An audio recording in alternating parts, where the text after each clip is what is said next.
Hello everyone! Today I'm going to review the Strangelight Workshop anthology book for you guys.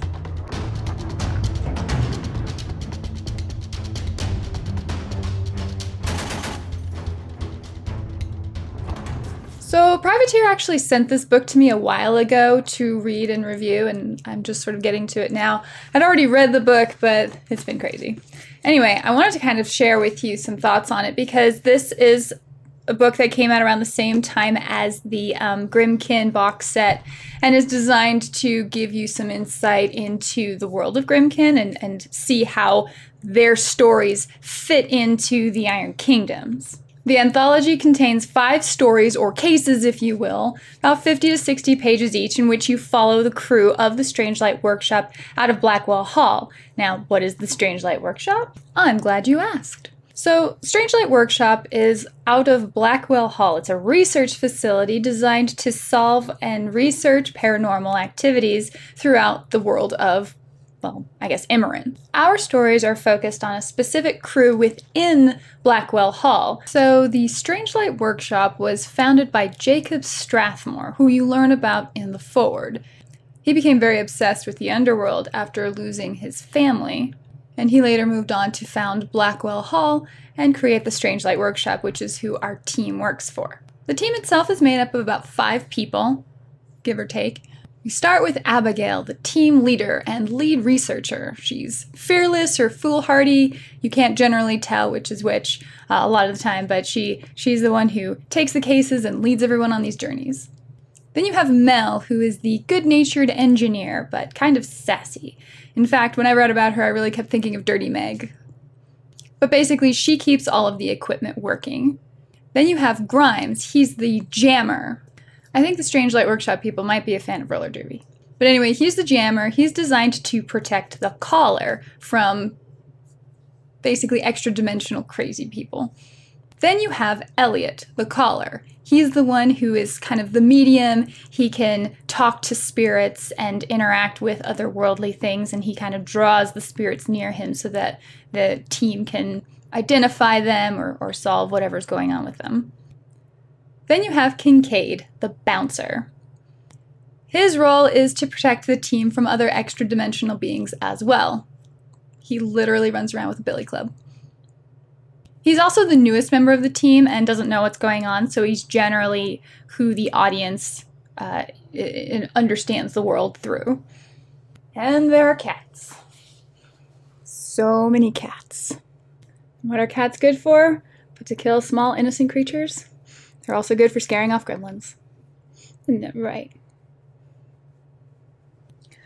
So this research team uses equipment like a Strangelight, or what they later refined to as a Lumatype, which is this lantern that has these different lenses that you can put in there, and it has a chemical formulation to basically be able to read ectoplasm.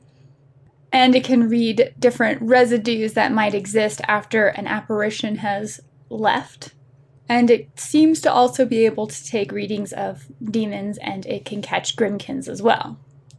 They use a lot of alchemical powders and liquids in order to, perform experiments in areas where ghosts or other worldly creatures have appeared, and they can make things that you normally wouldn't be able to interact with from a dimensional level, something you can interact with, which ends up being a really cool part of story 2. So the first case is your introduction, again, to the characters into Kincaid's world. It's called Murder in the Majestic Playhouse, and it feels a lot like watching the first Ghostbusters movie, in that they go to a theater basically there's this sold-out show, and there is a poltergeist affecting the show because it's actually attacking cast members and things. So our team goes there to investigate to see why the poltergeist is there. And apparently one of the things you have to do in order to get rid of a ghost is to find its body, which apparently becomes pretty difficult. Overall, the story is pretty lighthearted, but, there are dead bodies and talk of murder and stuff, so it's not really a story for the kids. And interestingly enough, the first story just goes into the Strangelight Workshop crew dealing with a paranormal event, but not necessarily a Grymkin event. So I did think that was kind of weird. Then our team moves on to case 2, the Madhouse Disappearances. This one happens at the Ramark Royal Special Health Institution, or the RRSHI. Basically, Abigail and Kincaid are summoned because there are patients, or a specific patient who's disappeared from the special health institution, but they come to find out that several patients have actually disappeared from here. And this is where some Grymkin business is afoot. The story was more interesting, one, because you get to learn about the how some of the models that you actually play in Grymkin work, and you get to learn a little bit of the background of a very specific popular solo in Grymkin. One of the cool things is, I guess, Grymkin, since they work in between dimensions, they can access places you can't, and they end up going into this crazy tunnel thing that was really interesting. It's interesting because they give a little bit of the science of things, which is basically just a bunch of alchemical powders that do things that still don't really make sense. But it's fine, because, I mean, it's a steampunk fantasy. Then our party moves on to case 3, the Curse at Castle Railthorn. This obviously takes place at Castle Railthorn, but you also get to interact with Inquisitor Orin Midwinter. You also get to see some of the changes that have happened around the castle, like who's king now. And basically there are like these infernals that are getting summoned to the castle. Now, normally the castle does have several magical barriers to prevent curses and monsters from being able to summon in, but somebody is eroding them away. Intriguing. But obviously our heroes solve it because we move on to the next case. I mean, to be fair, they're supposed to be kind of good at their job. Case 4, the Reaping. Case 4 is almost kind of incidental. I mean, it's dramatic, but it's not supposed to be like a specific case they were sent on. Abigail and her team are actually on their way to a different case in the town of Elsenburg, but on their way, they end up having to go through some Cadoran territory, and there's this completely war-torn field filled with bodies. And because that has created such a mass amount of spirits that are needing to go from the world of Cain to Urcain, they're finding a lot of Grymkin activity there because they find that the Grymkin are basically taking advantage of when somebody dies, there's a hole in the veil where the spirit is moving into, and the Grymkin can fit back through the other side, or at least some of them can. And so the team is actually learning about that because it's unprecedented, especially in these numbers. And it ends up being kind of interesting because that strange light, it's a projector, it projects a light. You can only see a lot of these Grymkin in that light. And so if you were to imagine having a lantern or a flashlight where only in the flashlight beam you could see something that's trying to attack you, it's kind of a creepy story in a way. Finally, our heroes, after much deliberation, make it to the town of Elsenburg to actually work on the case there.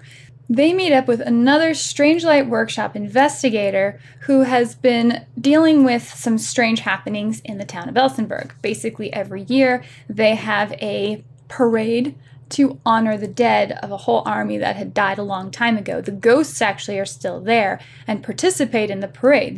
They go through there. However, it's been going haywire. They've been recreating scenes that have been actually interacting with the patrons, which if they're recreating war scenes, it's going to be pretty dangerous. They have these weird blotches on the ghosts themselves. They look like they are being eaten away. And the ghosts themselves are actually really scared and acting erratic, and so we don't know why any of this is happening. I really ended up liking this story the most because I think I just like the character of Harlan Versh. He ends up being in it and being a major character in the story as well.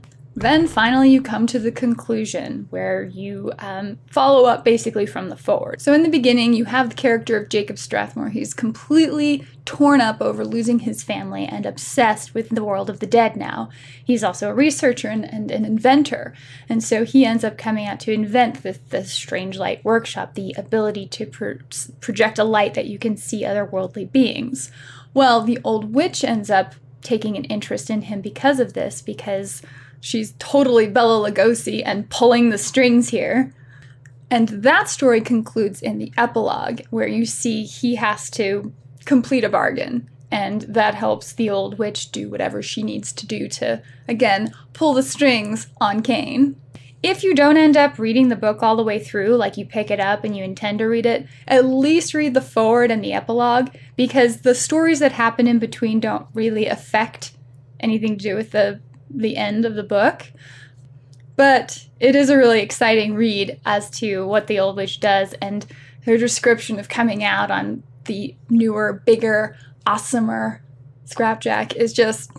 It's a fun read. I liked that part. So like the ending is kind of the most exciting part of the book for me, just because again it has to deal with the Old Witch. The stories of the actual cases where your Strangelight Workshop members are dealing with cases, you have a few cameos, but you're not really seeing a lot of major roles. I mean, Orin Midwinter does some stuff, and Harlan Versch does some stuff, but I mean that's about it.